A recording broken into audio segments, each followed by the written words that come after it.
Presented by the Night Music World.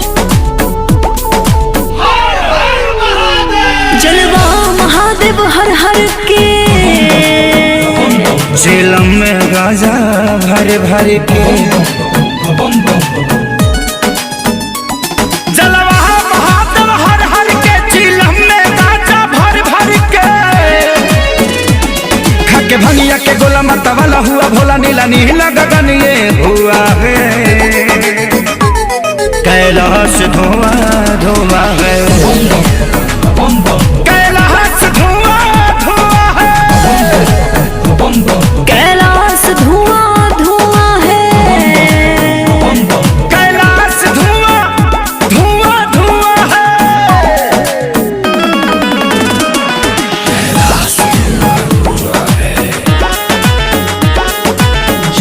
जय हो शंकरा भोलेनाथ शंकरा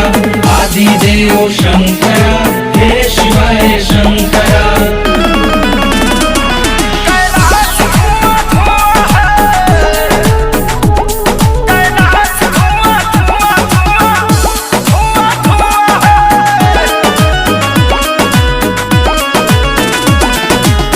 करते मृदंग मृग छाला पहन के,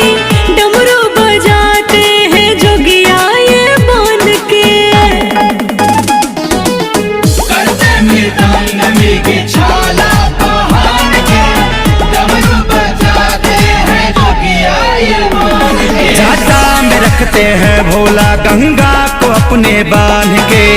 सर पे अपने सजाए हैं सान के, ये तो है विषधर शिव समुद्र पुराण विष पी गए भर भर कुआं है, कैलाश धुआं धुआं है, कैलाश धुआं धुआं है, कैलाश धुआं धुआं है, कैलाश धुआं धुआं धुआं धुआं धुआं है। ओम नमः शिवाय ओम नमः शिवाय ओम नमः शिवाय ओम नमः शिवाय।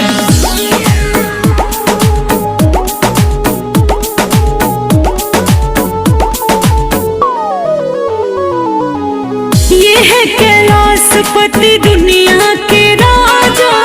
रहते हैं मस्त पी के भंगिया गांजा, ये है कैलाशपति दुनिया के राजा, रहते हैं मस्त पी के भंगिया गांजा। सावन में अपने भक्तों पे अमृत बरसाते, दर्शन के आतुर सारे चरणों में आते, लिखे जय बचन गावे खेसारी भजन पर हुआ जो चरण को छुआ है।